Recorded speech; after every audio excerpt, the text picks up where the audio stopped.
নমস্কার বন্ধুরা,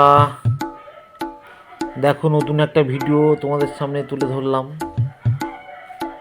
একটু ছবিটা যদি লক্ষ্য করো তো বুঝতে পারবে কোথা থেকে কি হয়ে যায়। আমি হালকা একটু ড্রয়িং করে নিয়েছিলাম মা আর ছেলের, তারপরে তো টোটাল আর করিনি। সেই ড্রয়িংটা ওই জায়গাটা একটু যদি ডিস্টার্ব হতে পারে আমি ওই জন্যে হালকা করে নিয়েছিলাম, ওইটুকু শুধু। তারপরেরটা কিন্তু আর কখনো বা কোনো রকম করিনি। সেইটাই তোমরা দেখো ছবিটা কিভাবে পরিবর্তন হয়ে যাচ্ছে। আমি ক্লাসে এটা ঋষিকাকে আঁকাটা দিচ্ছিলাম আর সেটাই তুলে ধরলাম।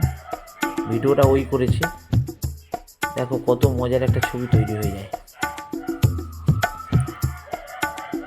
তো এই মজাটা পাওয়া খুব জরুরি যারা করতে চাও। আর মনের শান্তি তো অবশ্যই পাওয়া যায়, যেটা আমি পাই।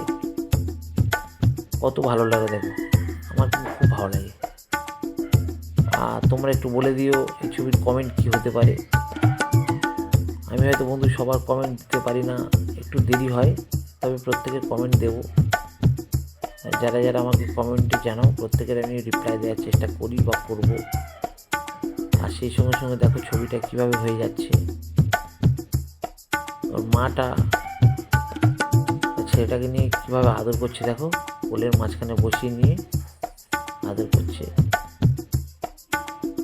আর দেখতেই পাচ্ছ জামা কাপড়, ব্লাউজ, সবার ডেকোরেশনটা, মানে মোটিভটা কীভাবে আমি ওখানে ব্যবহার করছি তোমরা এটা লক্ষ্য রাখো। আর সবচেয়ে বড় লক্ষ্য রাখার ব্যাপার হচ্ছে কি, ছবির লিঙ্ক, ছবি একটার সঙ্গে একটার যে সম্পর্ক, সেই সম্পর্কটা তোমরা ভালো করে লক্ষ্য রাখো। লক্ষ্য রাখলে তাহলে বুঝতে পারবে ছবিটা কীভাবে হয়ে যাচ্ছে। আর তার সঙ্গে ব্যালেন্সটা দেখো।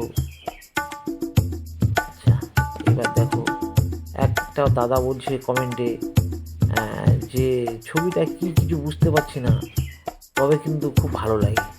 যাই হোক, সেটাও ভালো লাগলো শুনে। আর আমি তো বুঝিয়ে দিই প্রত্যেকটা বার, তো তারপরে যদি না বুঝতে পারো আমি আর কি বলবো বলো।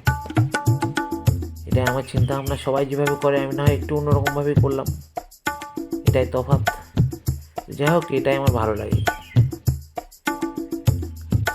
আর দেখতে পাচ্ছ এই ছবি করতে গেলে কোনো রকম প্রিপারেশান লাগে না, যে কোনো জায়গায় বসে যে কোনোভাবেই করতে পারো। শুধু তোমার একটু ড্রয়িং সেন্সটা খুব ভালোভাবে থাকতে হবে, এটাই ব্যাপার। আর যদি ভালো লেগে থাকে বন্ধুরা প্রত্যেকে একটু লাইক কমেন্ট শেয়ার করে দিও, তাহলে আমারও একটু বেশি ভালো লাগে। আর প্রত্যেক